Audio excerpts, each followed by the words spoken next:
Hey, Melissa, great to see you again. I see we're back on live stream. Yeah, hi, Tamara. Yes. So welcome again. Yeah, thanks, Tamara. You hearing me? Yeah, who do we have next, Melissa? Yes, so we're continuing our theme of having really amazing presenters. And so we're going to a keynote next. But first of all, I just hope everyone got a chance to have something to eat or drink and was able to listen to part of the lunchtime session. Tamara, thanks again. Great job facilitating that. So we're going into our second half of this amazing conference. And just a reminder for those who are joining us now, because some of you all may wasn't able to join earlier today, it is being recorded. So look out for a recording of it once you had registered. So we're moving now to our keynote workshop, Global Health and Safety Survey 2020, Towards Building a Thriving Workforce, hosted by Karen James, Group Chief Executive of ERM. Karen is currently ERM's Group CEO, the largest pure play sustainability consulting firm in the world, with over 5,000 staff in offices in 47 countries around the globe. Karen has over 25 years experience in sustainability and environment, health and safety consulting across a broad range of sectors, including oil and gas, mining, chemicals, infrastructure, and power. She's also co-chair of the Executive Committee for the World Business Council for Sustainable Development, and also co-chairs the Climate and Energy Board of the Council. She was on the steering committee for its COVID-19 response, working closely with the World Economic Forum, and was a World Business Council for Sustainable Development Leading Women Award Excellence winner in 2018. And she was recently recognized as one of 2021 CEOs Who Get It by United States National Safety Council. So to me, true trailblazer. So thank you, Karen, for carving out your time of your schedule to speak with us. So I now hand over to you, looking forward to your presentation. So thank you.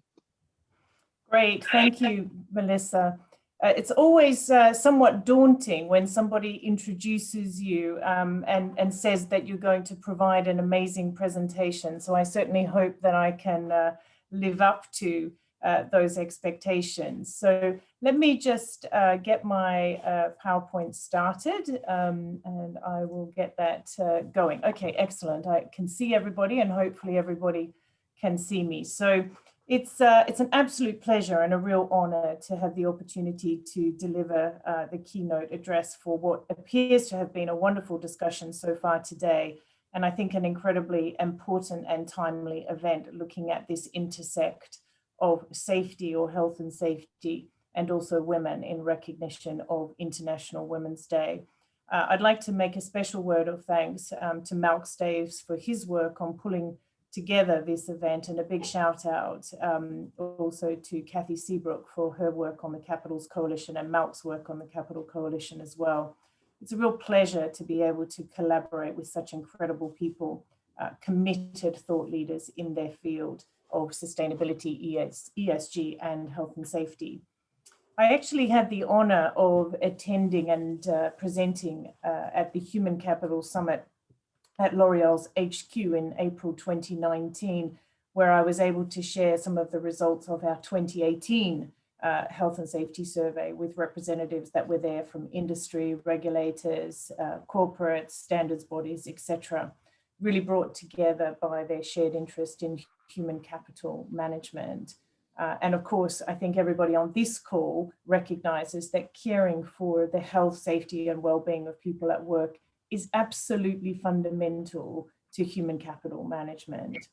And it's great that Kathy and Malk, who've been working with my colleague Mike Wallace at ERM, and also Louise Hosking from IOSH, Karen MacDonald from the Royal Society, Jennifer McNally from the American Society of Safety Professionals, and Eldine Pozniak from the Canadian Society of Safety Engineers are collaborating to ensure that all aspects of health and safety of people at work are properly integrated into human capital management. Not to mention, of course, how incredible all of those women are as role models. And I think particularly important that we celebrate that in the sort of the context of International Women's Day. You may also, for those of you who are really interested in this topic, be aware of or interested in a paper that we've published by the ERM Sustainability Institute, which deals with this topic of human and social capital, called Everyone Benefits: Connecting Health and Safety and Human Capital. And I think there's some real insights in that document for those of you who want to have a look at it on the website. And this really brings me to the insights that I'd like to share with all of you today from the major study that we have done at ERM in the second half of 2020. The title of the report for the study is the ERM Global Health and Safety Survey Towards Building a Thriving Workforce. And I think the key to this is the recognition that business leaders, and I think in particular a new generation of business leaders, are recognizing that health, safety, and well-being of their people at work is so fundamental to business success. That's really been, sort of one of the key nuggets that we're taking away is this real integration of health and safety into the way we think about business. And I'm really delighted to have the opportunity to share some of the findings with you.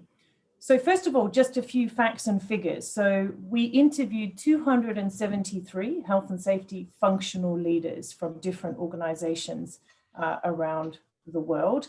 That was through a series of one-on-one interviews and some roundtable engagements that we did as a follow-up. And those 273 people broadly represent about 189 different companies. So pretty comprehensive survey. Combined, these companies have sort of revenues in the order of $6.8 trillion and directly employed about 12.2 million people. Of course, that doesn't take into account the millions of contractors that they all have working for them around the world every day. You'll see that the role of the individuals that we interviewed is represented in the chart on the right-hand side. And I think what's important about this is just to recognize that the majority of the people that we interviewed had very senior health and safety roles. Most of them with senior most accountability for health and safety in their organizations. So 19% were sort of global program leads. For example, they may have been leading their global auditing program. 10% had regional health and safety roles, and the remainder, the 11% that were remaining, have sort of country or site-based or divisional type roles. So a good mix, I think, but in particular, a really strong bias towards senior most people in the functions across these companies and across a broad range of sectors as well. So we believe that these people are really amongst the most informed individuals working in the field of health and safety, and therefore we believe that the outcomes of the survey are particularly relevant and important.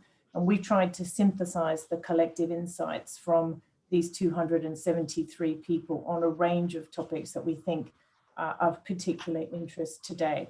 So I'm going to walk you through some of those key findings.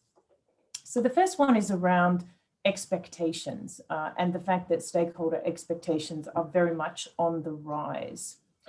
So this slide is a little bit complicated, but effectively it sets out the combined views of these 273 individuals in terms of how they think the expectations around health and safety for these different cohorts of stakeholders are going to change.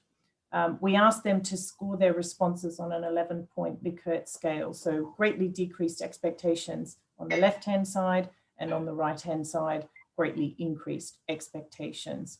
The wider the shaded area in the plot, the greater the data density, i.e. more participants who scored it at that mark. So for example, you can see for the board of directors stakeholder cohort, many of the participants scored a +5, greatly increasing expectations over the course of the next 3 years. And as you move towards the left, you'll see less data density, i.e. less positive increases in their expectations. So I think some key points to note about the information on this slide.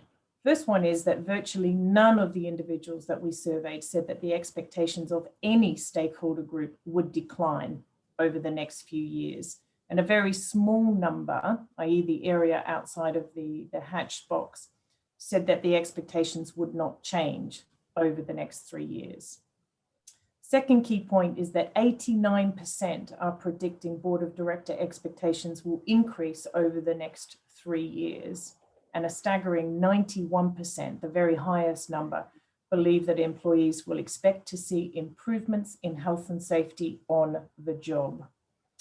The data on regulators, I think, is also interesting. In 2018, we actually asked a very similar question. And at that time, 62% of the cohort predicted that regular expectations would increase over the next 3 years, 2018 to 2021. And of course, we have seen that occur. Interestingly, in 2020, a much higher proportion, 80% this time, predict further increases in regulator expectations, which I think just continues to build on the expectations that we've seen growing over the last 3 years. The factors that were cited by the 273 as underpinning these somewhat dramatic shifts in expectations are laid out on the right-hand side of this slide. The growing importance of ESG and investor pressure, changing societal expectations, changes in the regulations and regulator behaviors, which I just touched on. But also, interestingly, 17% of the respondents cited COVID-19 as creating a shift and a change, perhaps, in the level of understanding of the extent that health and safety can really give rise to business disruption, and the fact that this really needs to be considered in a much more comprehensive way in business. And of course, none of these factors operate independently. They are all somewhat interlinked. But I think, you know, these factors are the things that are really underpinning this shift in expectations, and COVID in particular has played a role in that. So then if we just have a look, then move from what do people think are going to change in terms of expectations, and what do people think the impact is going to be on their business? And you can see here that 92% of respondents, it's an incredibly high number, say that they expect increasing impact, and 20% gave it their highest rating overall. And only 8% felt that the scale of impacts was going to be static. And most of those who said that it would be static already had the level of impact at a very high level. Similarly, when we asked people about the penalties that they thought businesses and business leaders where organizations fail to comply or adhere to the requirements around health and safety, 61% expect penalties to increase, 34% expect no change, and only 4% see declining penalties for businesses and business leaders. So I think that that's a real reinforcement of the fact that most people are expecting that directors, senior executives, and others will continually be held to account for any failure around health and safety. Just take a moment to read some of the quotes on this page. There is progressively less tolerance of health and safety failures. Employees are increasingly demanding of working in safe environments. Leaders being passionate about safety, wanting safety first. I think these speak to quite a shift in the perspective that we've picked up in our engagement across the survey. Health and safety, you know, traditionally fairly compliance-centric, I think, and perhaps latterly a discipline in risk management, is increasingly, as I said at the outset, being seen as a core business issue. Leaders recognize that thriving businesses need thriving people, and people can't thrive unless their safety, their health, and their well-being is being taken care of. And I think COVID-19 has really helped to bring this into exceptionally sharp focus. Increasingly, I think the best leaders are not just paying lip service to health and safety. There's a greater recognition of its criticality. And I think because of that, it has led to a higher level of engagement from leaders in many businesses. In fact, a staggering sort of 89% of people that we interviewed said that their senior leaders have engaged more on health and safety in the last 2 years, with many saying that it has increased materially over the prior years. One other important point I think that we picked up from the data, and that is that 20% of respondents told us that increased leadership engagement on health and safety was attributable to the appointment of a new CEO or other senior leaders in their organization. So this data and some of the other data from the survey has very much led us to conclude that we think there's a new generation of leaders coming through who clearly see the link between health, safety, and the well-being of their people and business performance. And they're very much leading the way on this. And I think that's a great sign for the function and for the performance of business overall. So moving on now in terms of then how that translates into investment.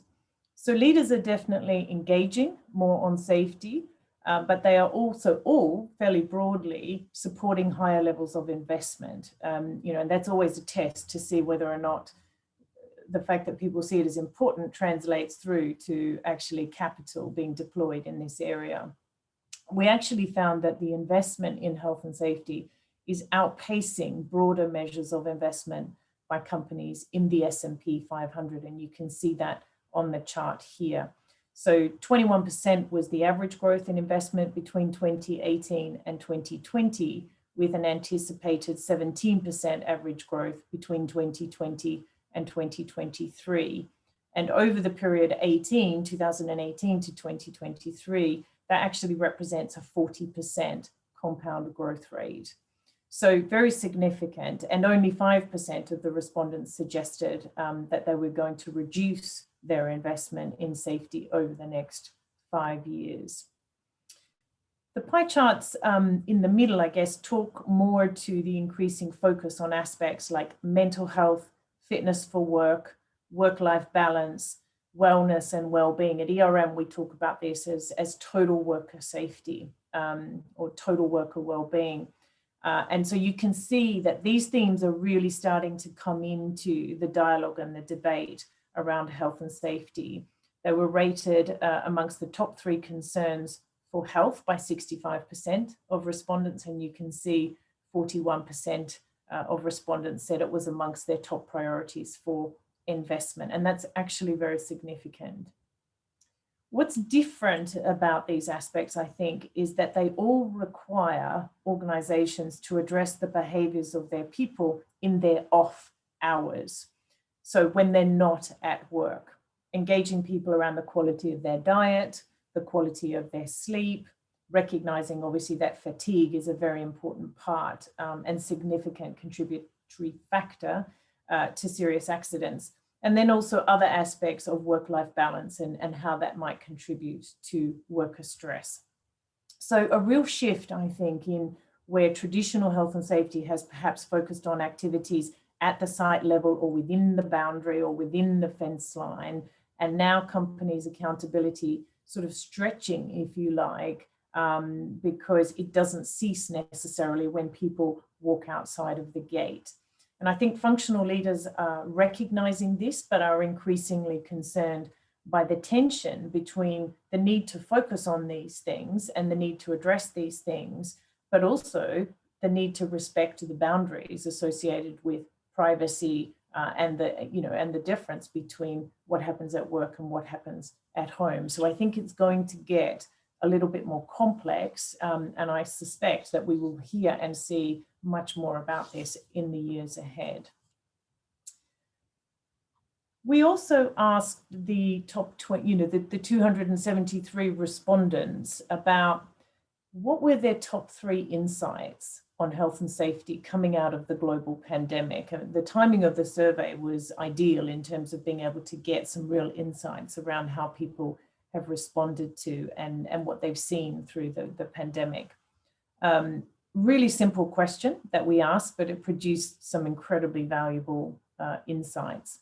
And so there are 7 of these that I just want to be able to call out. The first one is many organizations, in fact, I would say most organizations, discovered they really didn't have adequate business continuity or crisis management plans, or if they did have them, they weren't really tailored or fit for purpose for both the scale of the crisis that we experienced And certainly many of them had not been tested. They might have been on paper, but they hadn't actually been tested. Some spoke about better preparedness in Asia, where there had been learning from things like SARS and MERS in the past. And many are now redesigning their response plans and really rethinking their whole sort of crisis and emergency response and testing those things much more rigorously. The second thing is that many of the functional leaders talked about the positive changes that occurred in their organization in terms of perceptions of health and safety functions and health and safety people in their organizations. And I think many are sort of exploring how do we build on the positive perceptions that we've created through helping the organization respond to COVID and use that to better connect and integrate with the organization going forward. The third point, I think, was that in many cases, the people that we spoke to reported back on seeing really strong role modeling from leaders, characterized by real care for people, deep listening, communicating with purpose, providing direction, empowering people to take action in order to withstand and address all of the very many new and challenging issues that we had as a consequence of COVID. So I think somebody yesterday talked about an article they read which said that CEO no longer stands for Chief Executive Officer, it actually stands for Chief Empathy Officer. And certainly speaking from my own experience through COVID, I think that that has very much been the case. The role that we have had to play in helping people understand, address the stress associated with the unknown has been quite significant and quite different, I think, to perhaps what has gone before. The fourth sort of key insight, I think, from the global pandemic was a lot of sort of shift in attitudes about risks at all levels of the organization, with people engaging very differently in the processes and tools for risk assessment and mitigation. In a way, I think the pandemic can probably be regarded as mass education for organization on, first of all, why health and safety matters, but second of all, what good looks like. And so I think, really thinking hard about how, the global local dynamic works. We also found that health and safety functions have also deployed new approaches and technology. I think that's been one of a huge factor for most organizations, is the benefits of technology and the way it's been deployed to overcome travel restrictions and sort of allow business to work in a new normal. As I'm sure all of you know, and all of you who spend a lot of time on Zoom, it also brings with it its own challenges.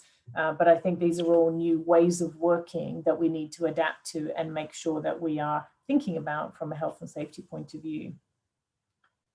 I think the pandemic also challenged organizations to deliver massive change in how work gets delivered in very compressed timescales. Really unprecedented amounts of change actually delivered at pace. And I suspect we're going to see more of that as we go forward.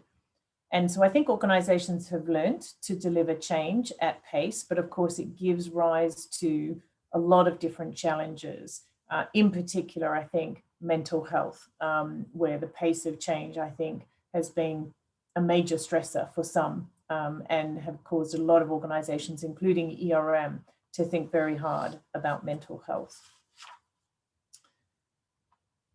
And finally, number 7, I think that there's been a pretty broad-based awakening that organizations need to do a lot more on managing health aspects in particular, and that includes mental health, as I just touched on. The 273 people that we spoke to, when we engaged with them around the other aspects of mental health, we found that 90%, and that's a very, very large number in a survey like this one, said that mental health was a growing concern for them.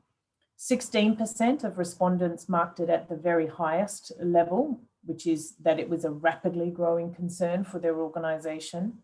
And 53% put resilience, psychosocial stress, and mental health amongst their top concerns on health. I think that's quite a rapid shift, and I know one that we are certainly trying to address in our own organization, and I know many other of my colleagues in other organizations are doing the same. There's an interesting piece of data here that we found from a UK source. If you look at the graph on the bottom right-hand corner, which has been tracking data on cases of work-related stress, anxiety, or depression for 20 years, so a very long data set. And what we see is a really significant uptick in mental health and those issues in the last 3 years. Now, the data here runs from 2019 up to 2019, 2020 to the end of March. So actually before COVID kicked in. So think about this statistic. Mental health issues in the UK accounted for 55% of all lost days due to work-related health in 2019. So if we layer COVID on top of that, I would suspect that we're going to see an even bigger uptick in and around that issue. So it's an issue that's been growing for some time. I think COVID and the pandemic has drawn attention to it in a very significant way, but I think that the data in and of itself is incredibly sobering, and certainly sobering for someone like myself who has 5,500 people entrusted to my care. 2/3 of the function leaders that we talked about how their organizations have evolved by investing in new approaches to health and safety over the last 2 years. So you can see that a focus on leadership is a long way ahead of the others. So that's where a lot of organizations have been spending time and effort, followed by the adoption of more sort of people-centered approaches and processes, which includes the application of human and operational performance principles.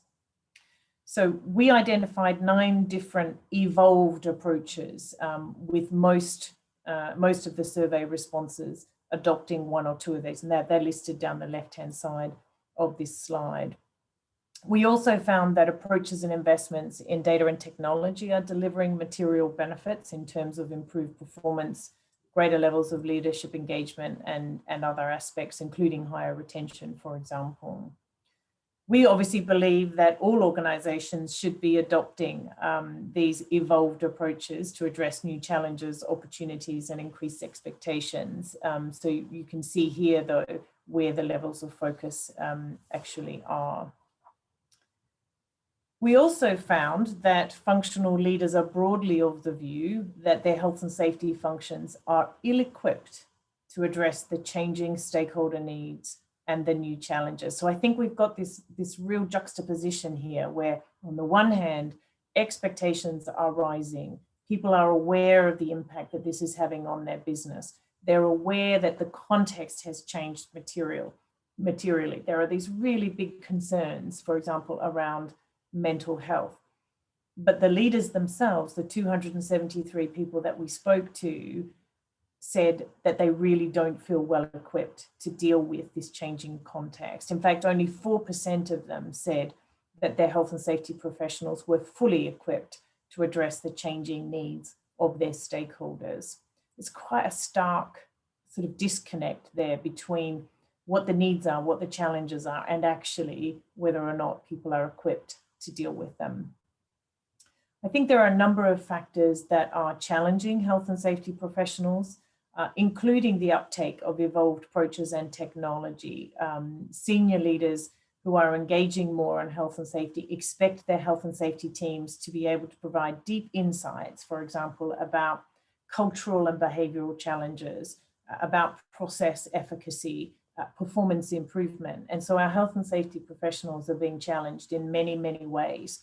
And a surprising number of the people that we spoke to talked about the need to enhance the technical capabilities of the health and safety professionals. So I think the data from the engagement and some of the data that I've shared in the slides here really underpins, I think, the need, quite an urgent need actually, to take a fresh look at the competency development models for health and safety professionals. Organizations today, I think, are not very clear about what constitutes a competent health and safety professional. And in many cases, it's not well articulated.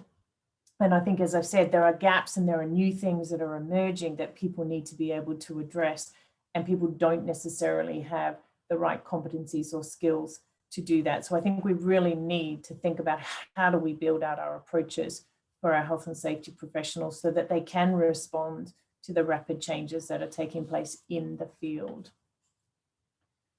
So one of the other dimensions on this, I think, is the question of gender. And given that this focus is very much around women and female health and safety professionals, I asked the team who kind of conducted the survey to take a look to see whether or not there were any particular insights on gender from the engagements with these 273 health and safety functional leaders.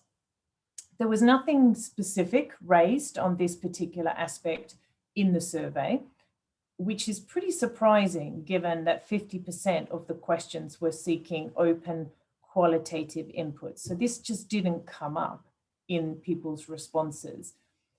That's interesting, I think, in its own right, and also extremely concerning, and I'll come back to that in a second. What we did find is that 15% of the health and safety functional leaders who participated were female. And given the data set, I think this is probably pretty representative of the picture that we find for the profession overall. And I know there are other people speaking today who are going to talk about this.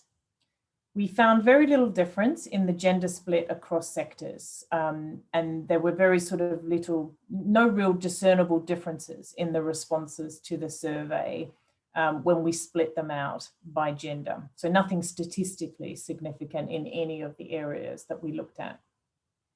There was also little difference in the gender demographics as you go down the levels in the organization. We split the data out by looking at levels of seniority, and we also looked at the gender split for each. So 60% of the 273 who participated in the study were the senior most health and safety functional leaders. 16% of these were female, 84% were male. And we saw a similar kind of pattern, as we went down the different levels. So nothing particularly discernible in terms of most senior versus most junior. What is interesting and concerning is that these data are markedly different to the data on the percentage of women in senior roles more broadly in organizations, i.e. outside of health and safety.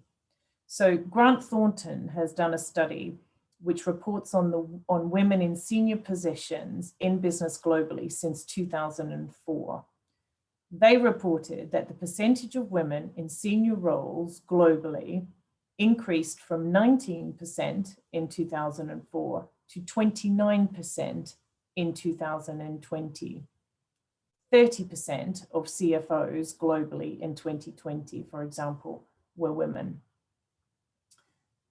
Of course, what this tells us is we have a very long way to go to get to gender parity in business generally. But the data also tells us that we are shockingly behind in health and safety. Our data says that 15% of the respondents to the survey were women. That is woefully underrepresented in terms of where we have, where we are in terms of women in senior roles more broadly. And I think that there are a myriad of issues that arise when we have such a low level of representation of women in the health and safety profession. And I want to share with you just, I think, one very poignant example from some work that we did on a mine site in South Africa, where the management team was predominantly male. In fact, I think it was all male. And the health and safety team, and in particular, the senior representatives in the health and safety team, were predominantly male. And what we found at that site, and it wasn't immediately apparent to the team, who had a mix of, the ERM team had a mix of male and female.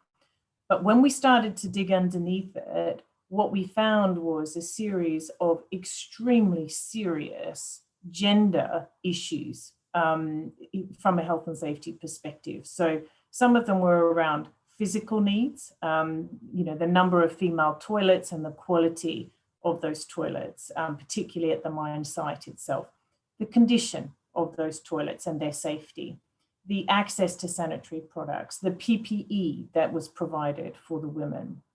Then there were a whole range of issues around employee attitudes and the site culture. So first of all, the fear of retaliation, given that the proportion of women on site was way less than the men, being afraid, to go shopping or to attend social events for fear that they might, suffer some retribution if there was some kind of issue at the site. Significant levels of sexual harassment, ranging from inappropriate comments through to demands for sex in return for favors, with the extreme cases seen to be more prevalent at the mine itself rather than at the top site. And then belief amongst many of the women that the condoms that were provided in the bathrooms of the men were so that they could have safe sex at work. Those condoms were provided and the perception was that that was encouraging that behavior on the men, i.e. they get serviced at work as well as at home. And again, this was much more prevalent at the mine site. And then again, pressure from leaders not to report incidents on the basis that the man might lose his job and therefore his ability to care for his family. And then finally, the third area was around security, everything from fear of attack or rape at night time, inadequate security going to and from the mine site, accessing transport, etc. So what was interesting, with this is that the completely male management team and the completely male health and safety team simply could not empathize with what they did not experience. And through a process of workshops, conversations, etc., we were able to confront the issue and to start a dialogue. But it really brought home to us, I think, that with such a low proportion of women represented in the health and safety functions in organizations around the world, we will be missing significant numbers of health and safety issues that are particular to women and the experience of different diversities in our population. And from my perspective, I think that this is both shocking in some respects, data, and also something that we need to do something about incredibly quickly. So finally, in conclusion, we came away with a number of things from the survey. The first one is that on the positive side, there is really increasing recognition that thriving businesses need thriving people. You cannot separate those two things, and that the health and safety and well-being of people is absolutely fundamental to securing a sustainable business. Second, leaders are not just paying lip service to health and safety. The very best ones are really engaging on the topic. They are spending more time on it, and they are allocating more capital and investment around health and safety issues, building more robust programs, equipping their people, equipping their leaders to deal with these aspects, and including investing in new approaches. Thirdly, there's a new generation of business leaders who especially see a clear link between health and safety, business performance, and a thriving workforce. In a way, I think we can see these leaders as the ones that are really driving the change that we see. And we did, in fact, see a positive statistical correlation between stakeholder pressure and higher levels of leadership engagement, higher levels of risk aversion, and higher levels of investment in solutions. We also learned from the study that the global pandemic has really created some very interesting insights on the challenges and the solutions in the field of health and safety. Organizations are adopting a range of evolved approaches and technologies, and I think many of these are delivering some real benefits. The change that people have been required to address during COVID has really had some very positive outcomes. And then finally, I think this piece around competency, making sure that we are equipping our health and safety professionals with the knowledge, the capability, the skills that they need to address the very rapidly growing and broadening range of challenges and needs of organizations as they really try and get their heads around not just the safety, but the health and the well-being aspects of this as well.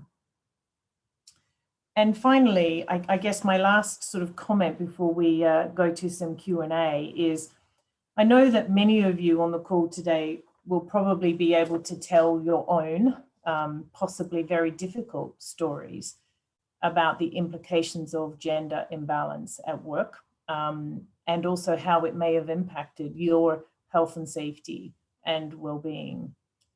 We cannot expect to address the challenges that we have around health and safety and well-being with such a shocking imbalance in our health and safety professional workforce, and with such a dreadful gender imbalance.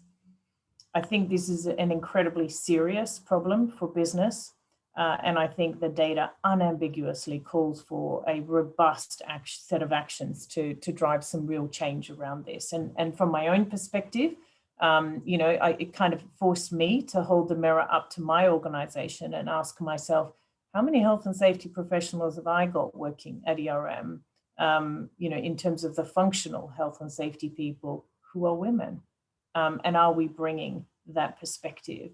I think that you will be hearing a lot more about this topic, obviously not just today, but beyond today, I think, in terms of our need to really address this gender lens across health and safety. We need change, and I think we need it quite urgently, and we've all got a part to play in delivering that, and we need to do it now. Thank you very much. Thank you so much, Karen, for that very insightful presentation. Yeah, it's really encouraging, I think, for myself as a health and safety professional, where it's going. So we've had a couple of comments on the chat. So I have two questions of my own, if that's okay. And then Tamara will come up and share a bit of some of the conversations that's been happening on the chat. So first of all, thank you for sharing that information. I have a lot of views, but I hope this doesn't sound like I'm going backwards, but do you think the increased investment in health and safety has happened because of COVID, or would it have happened if we didn't have COVID? It's a really good question.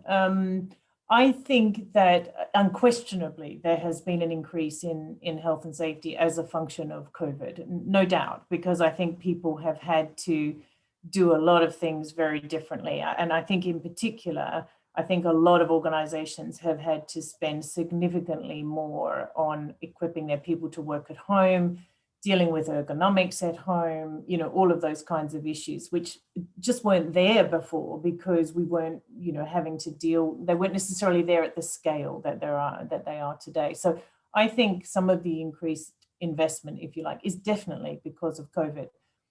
Now, I don't think it necessarily follows, however, that because we're starting to get vaccines and the pandemic is, we're starting to sort of slowly, I would say very slowly, get things under control, doesn't mean that investment will go away, because I think it has really highlighted, in particular, the mental health challenges. And I think a lot of organizations have spent a lot more time and effort on that issue, and they know it's not going to go away.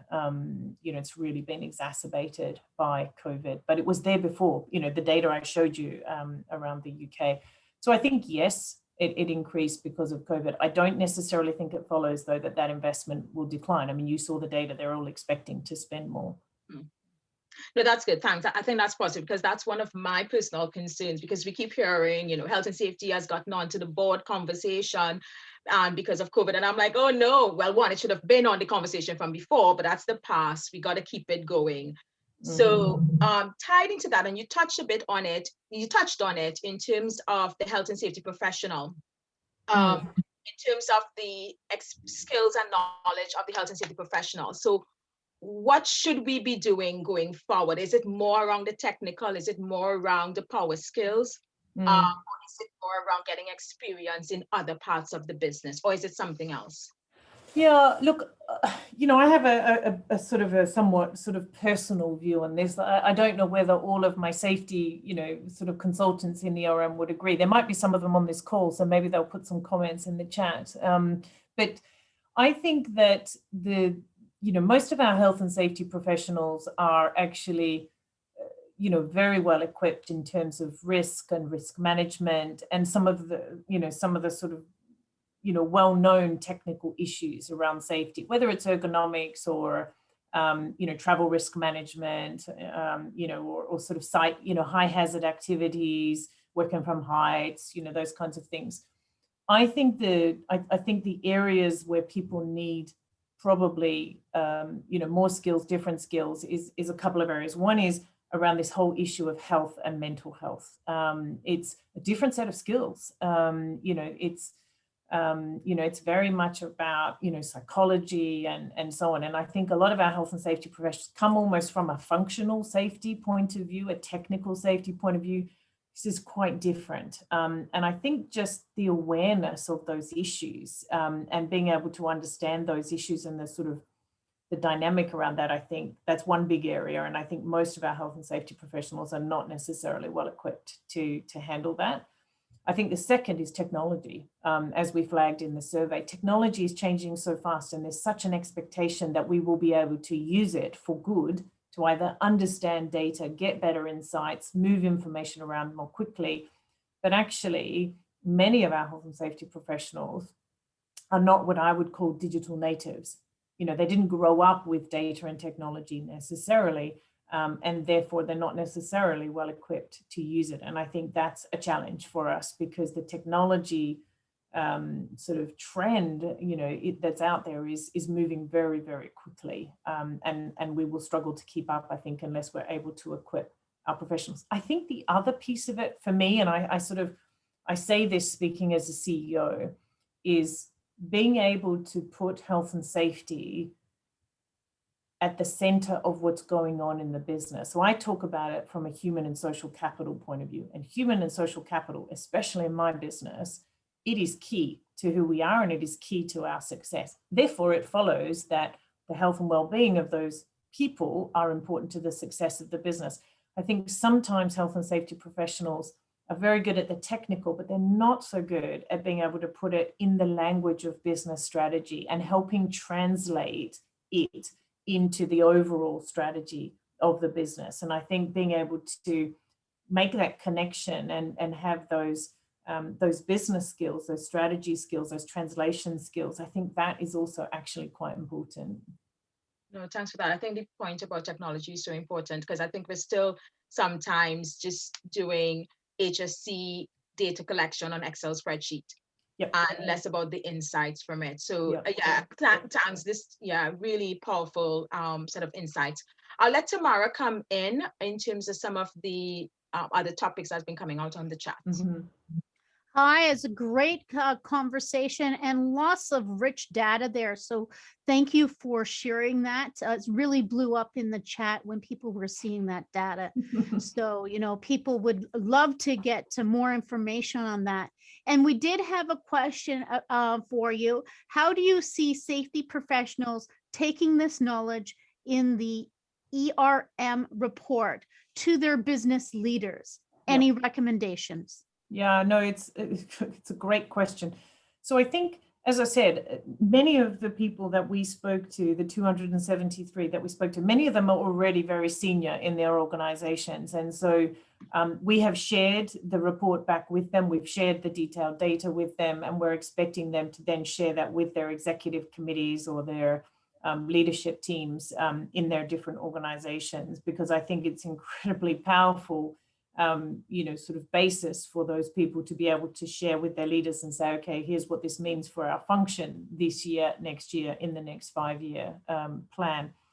I think we're probably it gets more challenging is for those health and safety leaders in sort of further down the organization, and how do they get the attention of their leaders around this important topic. And again, I think this is where data is really helpful. So, you know, we're really pleased that we could provide lots of very clear data, because companies love to benchmark themselves, and they always like to know that they're doing at least as well as the people that they consider to be their peers. And so the data, I think, is very important.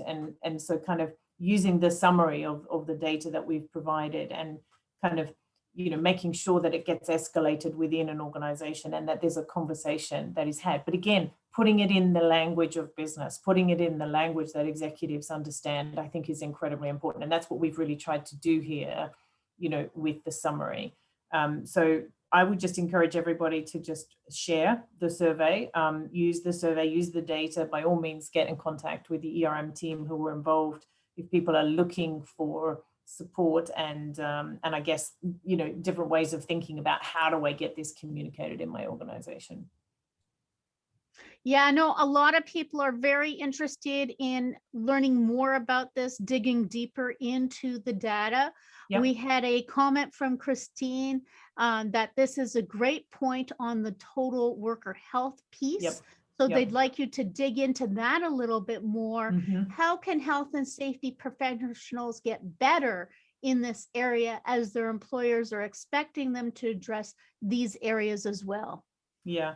Look, as I said earlier, I think this is one of the areas where health and safety professionals in general have not necessarily been trained or have had to develop any competency around. And I think we're going to see quite a shift around this as people really, you know, start to think about this concept of total worker health and all of the dimensions that go into that. I think that you know, I'm personally, you know, I guess I'm not in touch with, you know, what are all the different training courses that are out there and so on. But I think as an organization, you know, I think it's important to sort of step back and say, okay, well, who are the people in my functional team? Collectively, what competency do we have? And do we need to bring in some additional competency, or is there an ability for us to go and undertake some training to get a greater you know, a greater understanding of those issues? And look, I think it's really evolving at the current time. It is a relatively, it's not new, but I think it's not something that I would consider to be sort of in the general language. And I think it's going to take us a bit of time to, you know, build up a bit more understanding of what are the critical aspects of, you know, mental health, well-being. It's a very well studied topic. I just think it's not something we've necessarily had at the front and center of our health and safety profession. And we're going to need to do that. We've seen that at ERM massively during COVID. And especially we've come so far in understanding how our mental state impacts our physical state. Absolutely. So, you know, we've done a disservice leaving that H out of health and safety for too long now. Yeah, Now, I agree. wanted to ask you about your report.